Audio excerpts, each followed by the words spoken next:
Alors moi, j'ai un truc particulier في المغرب, je stresse énormément comparé aux autres scènes. On a beau faire des scènes grandes, moyennes, petites, bon voilà, on a quand même bien roulé un peu le projet, mais quand il s'agit du Maroc, j'ai une appréhension particulière parce que je sais que je suis devant un public connaisseur quand même de la chose.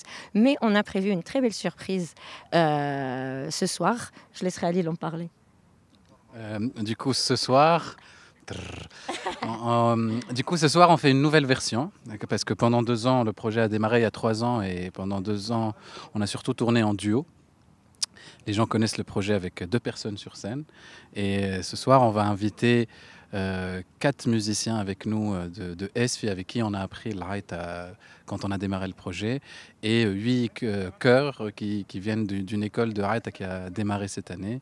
Et donc ça va être une douzaine de personnes en plus sur scène, et avec plus d'énergie du coup, j'espère.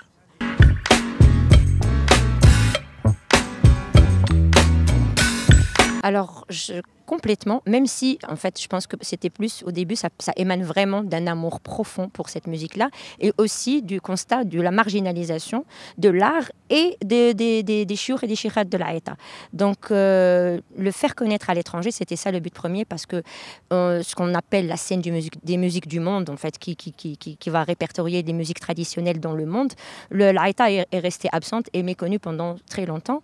Et il y a limite un peu un égoïsme de ma part, en fait, quand j'ai commencé le projet, parce que je voulais, moi déjà, me mettre à chanter l'Aïta et je voulais la partager avec les autres.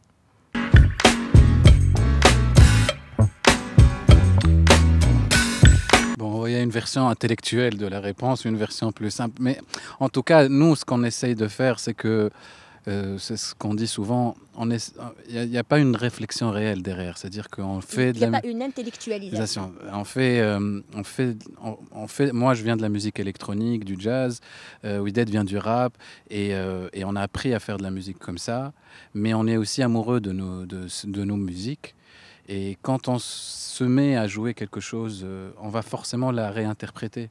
Parce qu'on ne joue pas de l'Aïta, sinon on va mal le faire. C'est-à-dire, il y a des gens qui le font depuis qu'ils naissent, ils ont appris à jouer de l'Aïta selon certains codes. Et nous, du coup, on fait une réinterprétation de ce genre.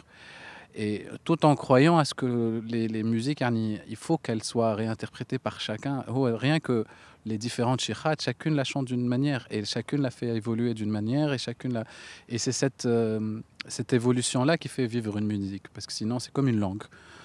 Ça finit par mourir. Après, l'Aïta, telle que tradition, n'est pas du tout en voie de disparition, contrairement à ce qu'on pourrait penser, parce qu'elle est toujours interprétée, chantée, célébrée dans les villes, par exemple, comme Essuie. Il y a encore plein d'hommes qui apprennent, mais il n'y a plus de femmes. Il n'y a plus de relève féminine. Il y a quelques-unes, parce qu'en fait, je ne les connais pas toutes. Mais donc, en fait, c'est ça qui est à déplorer plus ou moins actuellement.